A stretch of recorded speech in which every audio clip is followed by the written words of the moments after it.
NSC Fan TV after the 2-1 loss at Toronto. At Toronto. Drew, Scott, Drew. So we had resolved that we were gonna hold off on talking about the negatives. Hold off on the negatives. Start with their teams. Let's talk about them. And then from them, move to the positives on our side. And then talk about the many, many downsides that came and we saw this game. Because we don't want to make this all about the negatives. Yeah. Because there were some positive things. And also we want to honor the fact that they played a pretty good game. Toronto's a good team. So let's talk about Toronto. Their standing on the table doesn't quite indicate that. So yeah, I think that. So first off, I think that they're standing at really the bottom of the table of the East belies the fact that they're actually a pretty good team. I think they've got solid, especially midfield play. So yeah, let's start with Michael Bradley. Let's start with Michael Bradley. I mean, he's the temper. So yeah, that yellow card was some nonsense. The card where, just like you always said, try arguing with the ref. Maybe it'll get you what you want. If you want a yellow card, it'll get you that. That's exactly what we got. I mean, so at that point on the field, the ref is like God. Right. I mean, you can't argue with God. Sometimes you can. Well, so there is. So just as a point of order, there is a moment where one of these folks in the Old Testament does argue God down. Actually, yeah. Where he says, like, if I could find somebody, like 10 good people in this town, you won't destroy it. And he's like, okay, fine. I forgot. So yeah, that's right. But generally, you shouldn't argue with God because generally he knows more than you, and he can crush you like a bug. So whatever. So I'm not doing it, but he did it, and then not a good idea. It didn't help that Godoy was right behind him with the snapping the ball out of his hands, like, give me the ball. Come on, it's all. We get the free kick. You did the foul, the bad thing. I do the good thing. What a troll Godoy could be. I mean, he got mad too. He had some. He also is a short fuse kind of character. Okay, so he's a short fuse too, but it worked in our favor for Bradley. At least I thought it would because he was on the yellow. I thought that was a great turnaround for us. Yeah, right? because he's the six. Totally pointless yellow. Yeah. And defensive holding midfielder who needs to be making crucial saves and tackles to really stop things from getting through. Really physical player. And him being on a yellow tonight should have completely changed his game. And I think that it did. I think that he was a lot less forward with us. Yeah. And so it did change his game, but it wasn't quite the sort of the profound change in their overall game that we were hoping for. So I think with him, it's funny because for some reason we hate him. I guess like he was getting booed every time he got a touch on the ball. Yeah. Last time we were at home. I think that he's just a great player. Like I think there's no reason for us to boo him. I don't think there's. The only reason to boo him is because we just don't want him to play well against us. But like he's a good player, he's somebody who I think we should honor. But that's a sort of a broader sports. That's neither here nor there. Yeah. But so Bradley, but also I think we had mentioned Zavaleta. We had mentioned such a good defender. Junior, yeah, we had mentioned those two in the back. Yeah. The 24, the younger guy. The German last name, and that really fine goal from him. That was really pretty. Speedy, canny. He should have been offside. He wasn't offside, but if Johnston said, I just want to be here. Like, no, look at everyone else. They're 5 yards off the line. Yeah. There were three other guys lined up. And he said, no, I just want to be... And Johnston was 5 yards behind him, and that... so here's the other thing. Not only should he have been offsides, he was certainly out after curfew.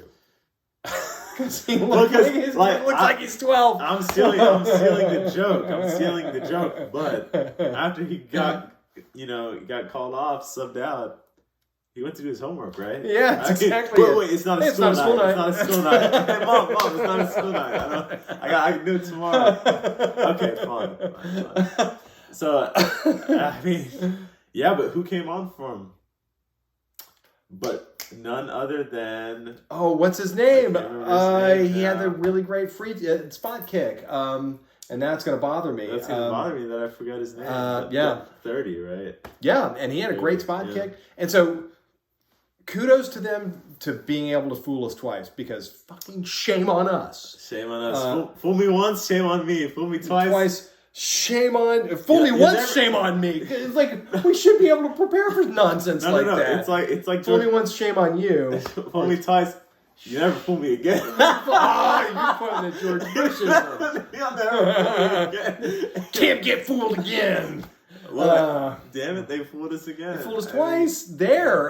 Same goal, same setup, same Bradley looking at, and what was his name? He's got a terrible haircut. What was it? He's got the bowl cut. The bull dyed yellow.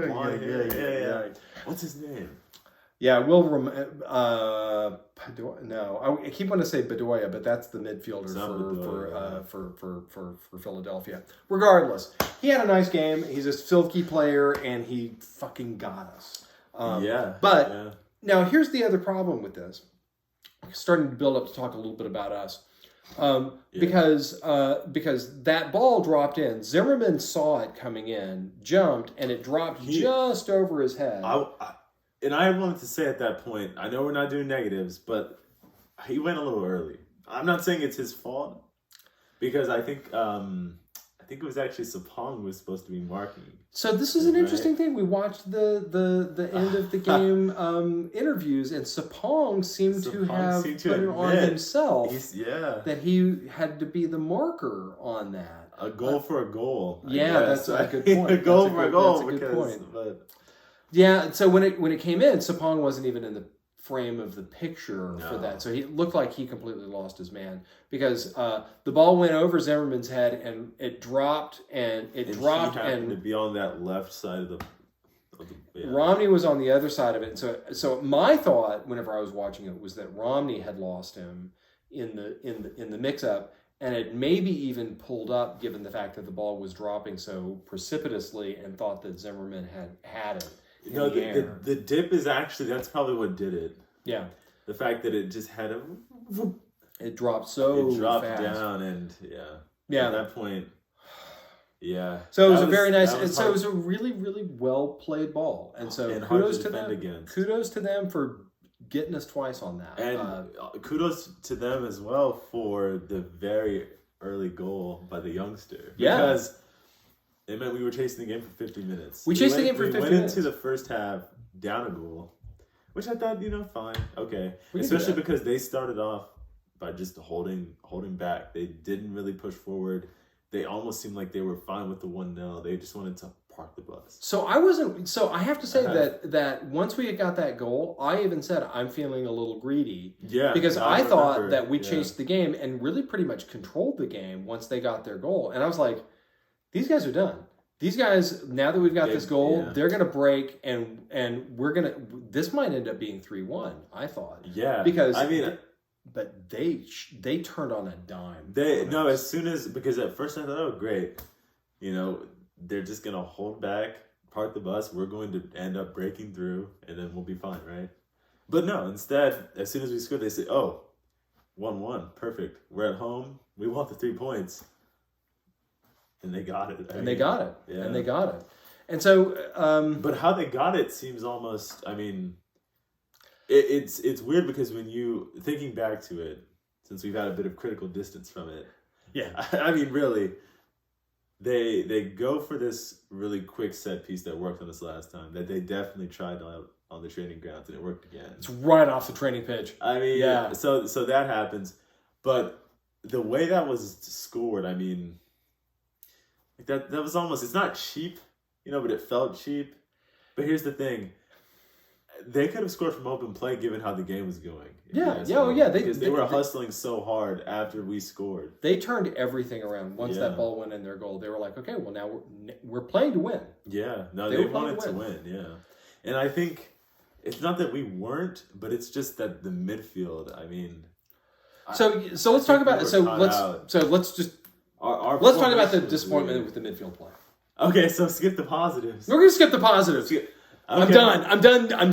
You're done. We're done. Just skip right to the disappointment with the midfield play. Yeah, well, Anunga giving the ball away every 5 seconds. I mean, is this the story of his life now? This seems to be it. It was like, does he have a hard time distinguishing between my team and their team? It's like going forward, he seemed to be even dribbling directly into defenders. It was uncanny. Yeah, I was even like before he was being taken off, like he would get on the ball and I'd just be like, it's not even one of these cases where it's like, you're just not talented enough to do this. It's like, this is an issue of talent. You just seem to just have like this problem. It's like you get the ball and you tunnel vision the ball.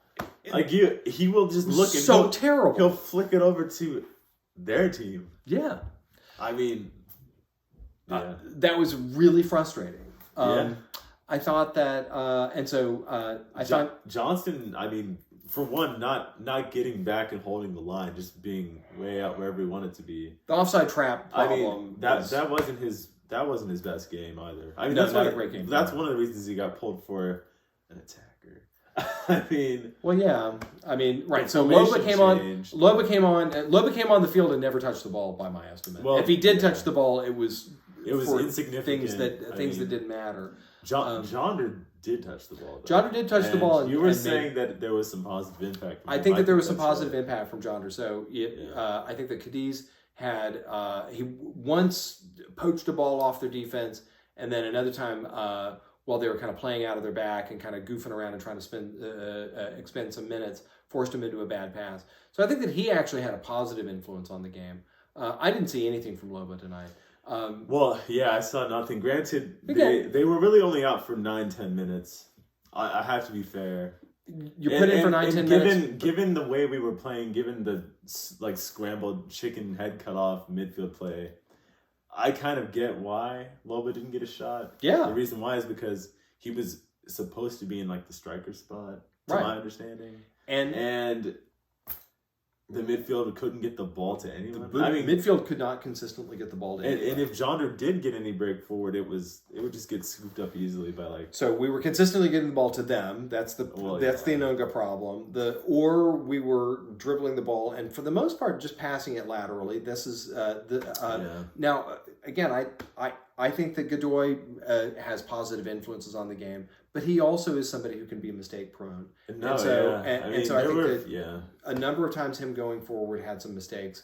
And whenever it wasn't mistakes, it was mostly lateral play. And so it wasn't really until McCarty came in that I think that our central midfield had really anything going forward. But it was too late going into the game. We were already playing kind of breathless. And speaking of us being breathless, especially without McCarty, I think we've got to do something, as you've mentioned, about the way we're handling designated players and the crumbling defensive midfielder situation that we've got going on, where Dax doesn't have infinite time left in the tank. I mean, maybe 1-2 more seasons. Yeah, and he's ready to go into the booth and start doing commentary. And then what do we do? And he's a great commentator, but we need a great midfielder. We need a great six. We've got and they have a great six. Bradley, he'll be good in the booth too. He'll be good in the booth too. He's not that much longer for it also. But we need to be looking for that. But I feel like when it comes to why I compared them, it meant they had, I think, better play out of the back, like transitioning the ball forward. Yeah, and we were chicken's head with the head cut off in the midfield. I agree, and the addition.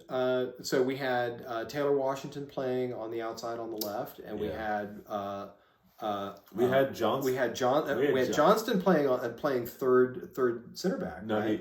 Johnston was actually he was. Johnston was third center back. He was third center back. But then Lovitz was up on the right, kind of outside with Anunga. With Anunga, right? Yeah. And so when Mouil came on, Johnston stayed, but Lovitz came over on the left, and Mouil went to the right. Yeah. I think that Mouil again is just such a great athlete, and he adds such positivity to his play. But again, like tonight, given the fact that we were already pressing and already playing pretty breathless, adding another breathless player in there just seems to be just like more like adding adding sort of anxiety to an anxious person. It was like No, scaring yeah, a scaredy cat, or throw a little more into the pile. I mean, it didn't make much sense. I think we've also been doing weird stuff with our formation, right? So one, having Lovitz on the right. I mean, like you had always said or been saying, work the Atlanta game, but should it be a mainstay?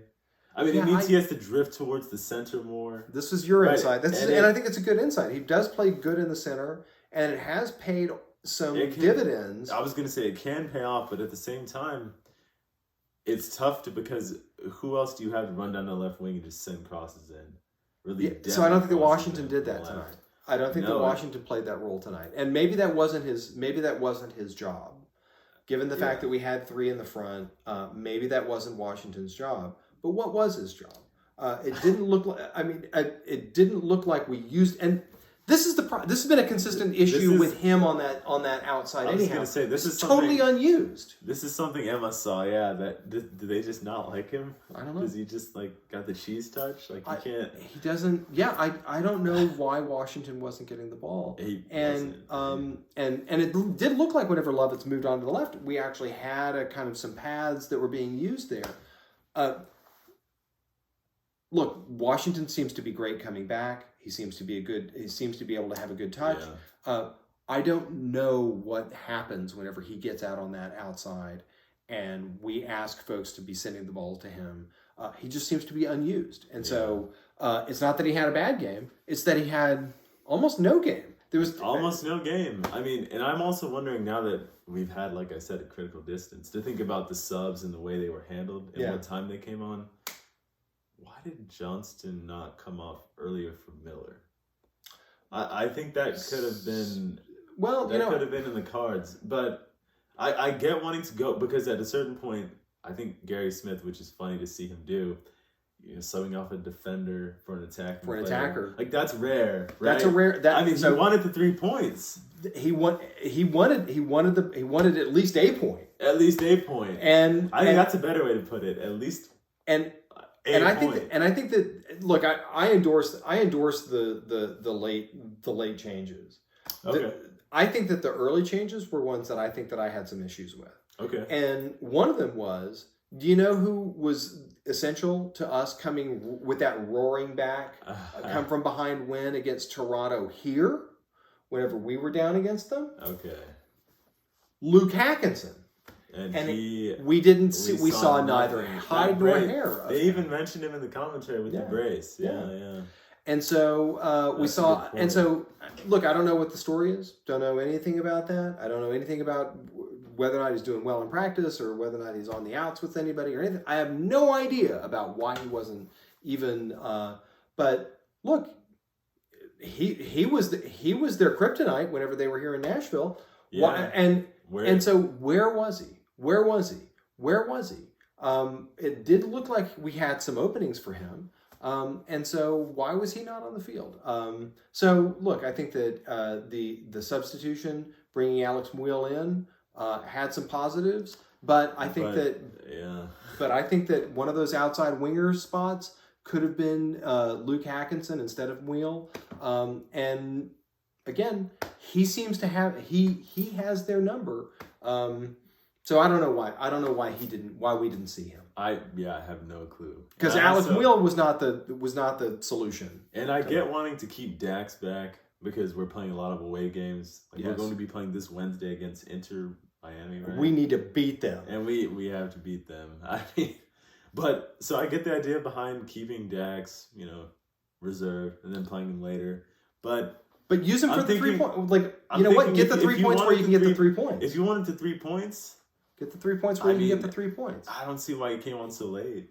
Because now we have 0 points. Now we have 0 points. Nothing to show for it. Except a really pretty CJ Sapong goal. So let's talk about that goal. I mean, that was nice. So Leal and who came on late as well. Came on later. Well, not later. Not as late as John Came in around 60. Is that right? Yeah. Is that right? Yeah. And so, really unselfish play from Leal. Yeah. I think that's good right. Link up play up from the right wing to him. To Sapong through the middle. I think I just was waiting for some of that later when Jonder Cadiz and Akeloba came on, because granted they didn't get much time to do it, as I mentioned. I don't know. I felt like I saw some urgency from Cadiz. I've seen no urgency from Loba. I just don't know.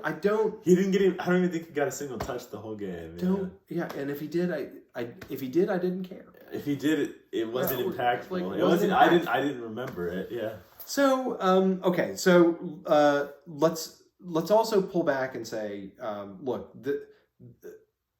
this is just a third loss, and we're really deep into the season. And we're honestly, we're second right now. We're still doing well, and we have it. But the problem is that we have a lot of road games ahead of us. And this was a team that's at the bottom of the bracket.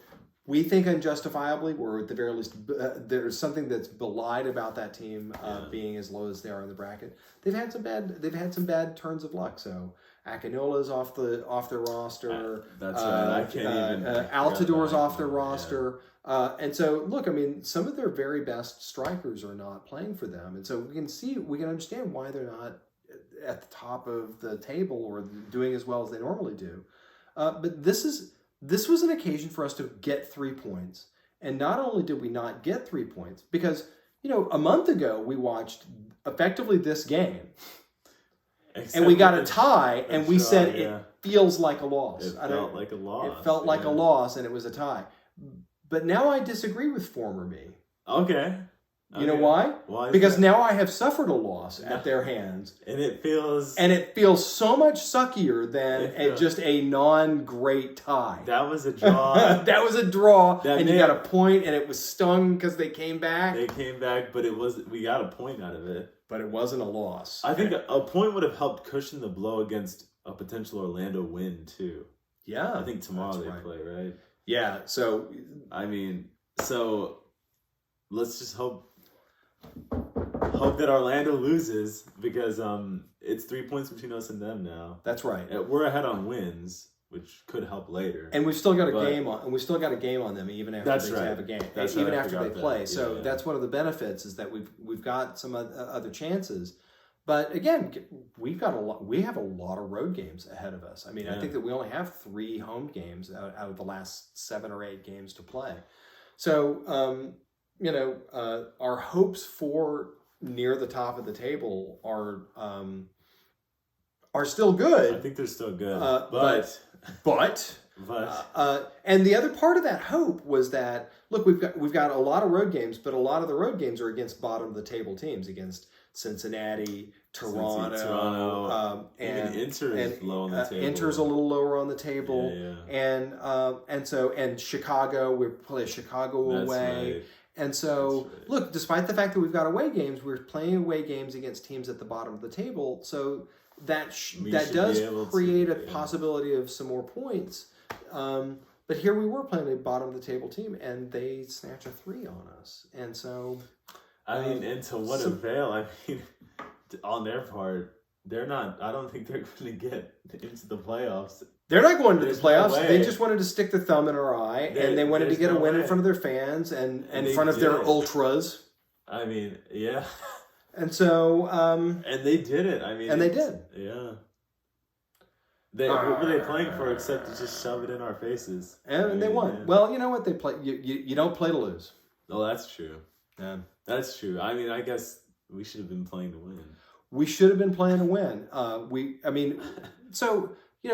There were 60 minutes where we chased the game and we looked like we were going to win. Yeah. We got that goal out of the first half all the way into the second. Walker Zimmerman off of that corner, and that just crushing header that looked like it just was about to shatter the crossbar. And then, by God's graces, he came back. Yeah, and then he came back to play defense. I mean... Good. Right, remembering that he has a D after his name. So, I think that I think that there are some positives to see in that game. There are a lot of negatives, and there are things that I think that Smith can fix. Yeah. The problem that I have with our team is the fact that we have 2 designated players that sit on the bench and don't contribute. And if I just imagine, it's like, look, imagine if we had 2 designated players that we could, even if they weren't starters, but like we could put them on and play them for 30 minutes, and they would be playing at the level that we'd expect a designated player to play at. So once you give them the ball, they do something positive with it. I guess that's all I'm asking for. I'm not asking for like some bicycle kick acrobatic stuff. I'm just asking for you to get the ball. Well, okay, first off, get the ball, settle it well, get a good first touch. And then I want you to keep your head up. Keep your head up. Don't get caught off sides. Like people. Don't make sure you know where their defenders are. But yeah, have some good movement. I think that's the thing about Loba is I felt like at first he had good movement, but now I don't even think that. I mean, I thought, he has some good movement, but his first touch is just a little sloppy. Now at this point, I'm not even. Where was he at? I really hope that the day comes whenever we eat our words about him. I want that to happen. But here's here's a hypothesis that I have. Okay. Like, one of the reasons why we were able to get him from Monterey is because Monterey has Funes Mori. That guy just who's gonna see the field at Monterey? It's gonna Actually, who's gonna see the field at Monterey? And by the way, if you've got another forward as good as Funes Mori, he's gonna get double teamed. You know who's gonna look awesome whenever the other forward's getting double teamed? Whoever. I might look awesome. He just put me out there. That's exactly he's sucking all the defenders up like a black hole. So a buddy of mine had a great joke about Liverpool and Virgil van Dijk, who's like, who the best duo in the back in the English Premiership is? Virgil van Dijk and anybody who plays with him. Okay. And I wonder if there was a kind of an inflation element to this. So that because Funes Mori attracts so much attention and so much anxiety from defenders, anybody else who plays with him, because this is what happened. Like, I've been watching some Liga MX, and Monterey is just blowing people the fuck out. And the reason why is because Funes Mori is awesome. And then whoever plays with him has nobody marking him because Funes Mori attracts all the attention. So he might and so I think that look, I know very little about the trajectory in this history, but there I think is a distinct possibility that the reason why Loba looks so good on film is because of the fact that there's another fellow who's not on camera who has attracted all the defenders to him, and he's the big, tall Mexican striker for the Mexican national team. And that is my hypothesis. I like that hypothesis, and I haven't thought of it because I haven't watched any Monterey games, so I really don't know. I've seen the clips. They blow people out. I've seen the clips, and I'm like, wow, we've got this guy. Awesome. Yeah, he looks awesome. And then we get him, and then we put him on in the 90th minute, or the 80th. And by the way, Liga MX is a more competitive league than the MLS. No, and so why are we seeing such a drop off? You got Chivas going crazy like in Liga MX. It's true. Why are we not seeing that? So I mean, yeah. Okay, anyway, I'm done. I'm done. Yeah, I'm done. 2-1, Toronto FC, NSC Fan TV.